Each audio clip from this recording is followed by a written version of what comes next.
Traditionally, the sin eater is referred to a person who was used to take off the sins from a household.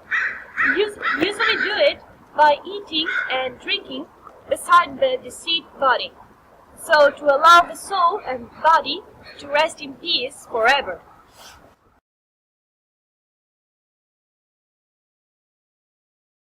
Generally, the process of sin eating was a rather simple one. It would start off with a crust of bread being placed upon the breast of the deceased. This was then eaten by the sin eater. Customarily, he would sit on a low stool by the side of the deceased consuming this bread. Afterwards, he would be given some ale, which he would then drink.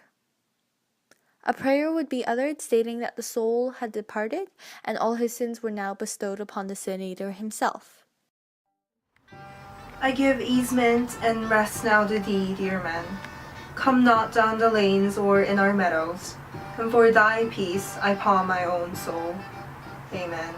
Abhorred by superstitious villagers as a thing unclean, the sin eater would cut himself off from all social interaction as a result of the life he had chosen. Traditionally, he would live by himself in a remote area, and those who happened to come across him would avoid him as they would a leper. Begone!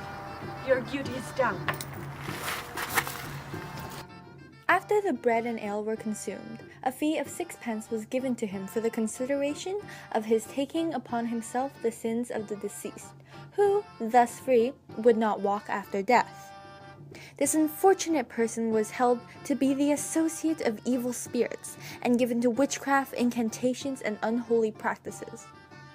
Only when a death took place did they seek him out, and when his purpose was accomplished, they burned the wooden bowl and platter from which he had eaten the food handed across or placed on the corpse for his consumption. In Upper Bavaria, sin eating still survives. A corpse cake is placed on the breast of the dead, then eaten by the nearest relative.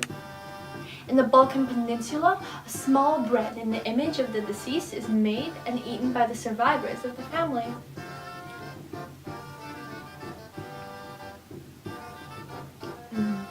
Burial cakes, which are still made in parts of rural England, for example Londonshire and Cumberland, are almost certainly a relic of sin eating. Thank you for watching, ladies and gentlemen.